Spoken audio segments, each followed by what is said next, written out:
Hello friends, आज का video start करने से पहले मैं आपको एक चीज़ बता देना चाहती हूँ। निष्क्रिय इच्छा मृत्यु, पैसिव यूथेनेसिया को निष्क्रिय इच्छा मृत्यु कहते हैं।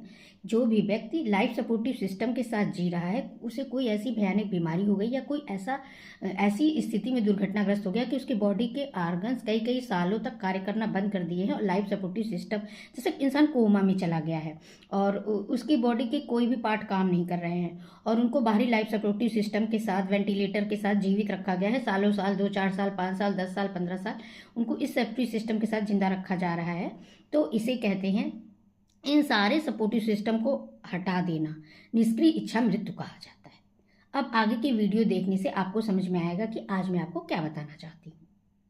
Friends, welcome back to my channel. I am advocate Meenakshi. मैं आपका अपने चैनल पर स्वागत करती हूँ। जैसा कि आप सबको पता ही होगा कि आज सुप्रीम कोर्ट का एक ऐसा वर्डिक्ट आया है जो पहले कभी नहीं आया था।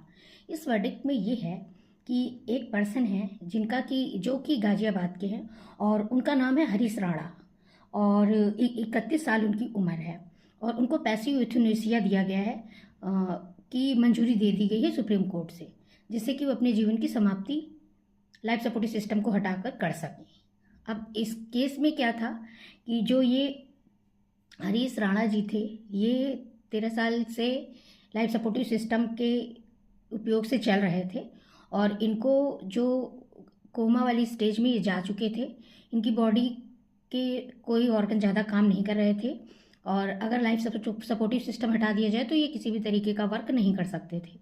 तो इन सारी बातों को ध्यान में रखते हुए आज सुप्रीम कोर्ट ने ये वर्डिक्ट दिया। सुप्रीम कोर्ट की 2 जजों की बेंच ने ये निर्णय लिया, जिनमें जज में थे JB पादरीवाल और KV विश्वनाथन जी ने ये डिसीजन लिया कि जीवन के साथ साथ गरिमापूर्ण मृत्यु का भी अधिकार प्रत्येक व्यक्ति को है। अगर ईश्वर ने हमें जीवन दिया है तो मरने का अधिकार भी ईश्वर को ही देना चाहिए, हमें उसका अधिकार नहीं है। लेकिन कुछ सिचुएशंस ऐसी होती है जिसमें जो व्यक्ति है वो ऐसी स्थिति में पहुंच जाता है कि उसका जीवन मृत्यु तुल्य हो जाता है।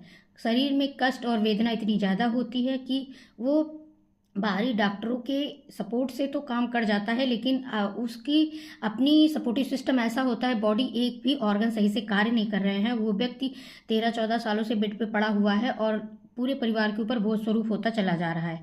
तो इसलिए सुप्रीम कोर्ट ने ये निर्णय लिया है कि गरिमापूर्ण मृत्यु दी जाए इनको और पैसिव यूथेनेसिया का जो वर्डिक्ट उस समय नहीं हो पाया था, वो इस समय इनको दे दिया गया है अधिकार। ये व्यक्ति की स्थिति को देख के निर्णय लिया जाता है कि